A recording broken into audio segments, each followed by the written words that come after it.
Crew is table 1, and we are the sink crew. So we're going to check the sink when we walk in, make sure the class before us did a good job, fix any mistakes, and then return to our seat.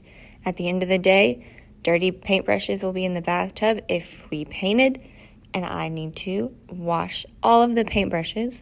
When I wash a paintbrush, I have to wash its hair like I wash my own hair, not just rinse it under the sink or take it out of the bathtub and then lay it on the rack turned the way that it won't fall through the cracks. That's very important, friends, because I've had quite a few brushes fall through the cracks and it was a little hard to get them out.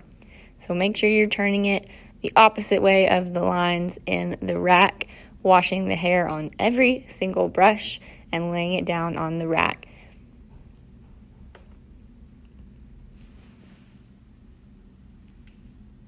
When I'm done washing my brushes, dump out the dirty bathtub water super carefully, rinse it out just a little bit, keep it in the sink, and then refill it not even halfway, just a little bit of water.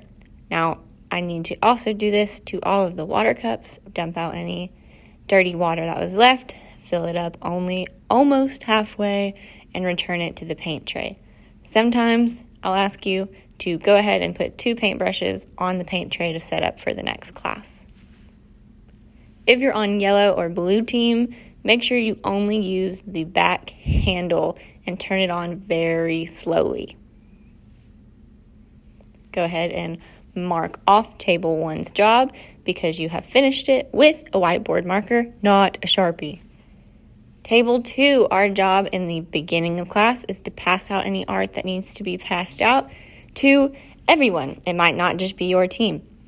At the end of class, we'll collect the art from only our team. So if it's dry artwork, we'll collect our team's art and make a neat stack on our desk. If we're painting, you'll just make sure everyone knows where to put their artwork on the drying rack and make sure it gets put there correctly, starting at the bottom, not stacking on top of each other. Then when you're done, mark off your table 2 job with a whiteboard marker. Table 3, when we walk into the room, we'll check the supply drawer, make sure our supplies are put away correctly, and at the end of class, we will do the same. I like to scoot everything to the front, makes it easier to see, especially for the younger ones, and I might even check the coloring pencil drawer, make sure no supplies ended up there that shouldn't be, and I'll do the same thing with the whiteboard drawer. All of my team supplies should be where my team supplies should be, even on the counter. Might make a little neat stack, kind of organize things a little bit, and then I'll mark off my table 3 job with a whiteboard marker. Table 4, when I walk in the room, I'll kind of glance around the floor space of my team, make sure everything looks nice and clean, and then find my seat. At the end of the day, any trash on the floor, I'll pick it up and throw it away. Any supplies, I'll put them where they need to go. I'll check the floor 3 or 4 times to make sure there's nothing on the floor.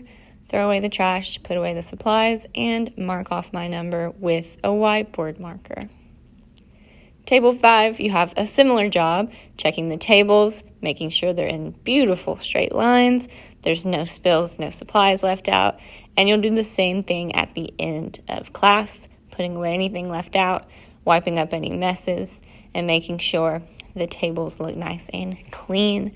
Now, a lot of times, teams won't have table 4 and 5, but this means that you still have to get that job done. Someone else just has to do it, including their job.